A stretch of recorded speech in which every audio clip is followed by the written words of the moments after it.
আসসালামু আলাইকুম, সবাইকে স্বাগতম জানাচ্ছি আমার নতুন একটি ভিডিওতে। আশা করি সবাই অনেক ভালো আছেন। তো আজকে আমি আপনাদের সাথে শেয়ার করব কিভাবে মাত্র একটি ক্লিক করে আপনারা ঢাকা ইউনিভার্সিটির সিট বিন্যাস অথবা আসন বিন্যাস দেখতে পারবেন। তো কথা না বাড়িয়ে চলুন শুরু করা যাক আজকের ভিডিও। আপনারা প্রথমে গুগল প্লে স্টোরে যাবেন। গুগল প্লে স্টোরে যাওয়ার পরে এখান থেকে একটা ভিপিএন নামাবেন। আপনার ইচ্ছা মতো যে কোনো একটা ভিপিএন নামাবেন। তবে আমি সাজেস্ট করব থান্ডার ভিপিএনটা নামাবেন। থান্ডার ভিপিএনটা ওপেন করবেন, ওপেন করে কানেক্ট করে নেবেন। আমার অলরেডি কানেক্ট আছে। তো কানেক্ট করার পরে কানেক্ট আমার অলরেডি আছে। কানেক্ট করার পরে বের হয়ে আসবেন। তারপর হচ্ছে আপনারা গুগলে যেতে পারেন অথবা যে কোনো একটা ক্রোম বা ওয়েবসাইট অথবা যে কোনো একটা ওয়েবসাইটে যাবেন। তারপর ডিউ লিখে সার্চ করবেন।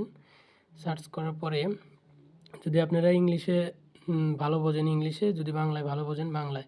তারপর আমি এই যে লগ ইন অপশনে চাপ দিব। দেখেন লগ ইন হচ্ছে। তো তারপরে এখানে এইচএসসি রোল, তারপরে হচ্ছে এইচএসসি বোর্ড, কোন বোর্ডে থেকে পরীক্ষা দিচ্ছেন সেটা, এবং তারপরে এখানে এসএসসি রোল দিবেন। তারপরে দাখিল করণে চাপ দিলে কিছুক্ষণ অপেক্ষা করতে হবে। তো তারপরে এরকম চলে আসবে, একটা ইন্টারফেস চলে আসবে। তো এখান থেকে একটু নিচে নামলেই দেখতে পারবেন যে ইউনিটে আবেদন করছেন ওই ইউনিটে চাপ দিবেন। চাপ দেওয়ার পরে এইখানে আবেদন ফি, প্রবেশপত্র এবং আসন বিন্যাসে চাপ দেওয়ার পরে আপনার কিন্তু আসনটা দেখিয়ে দিবে। একটু লোড নিচ্ছে।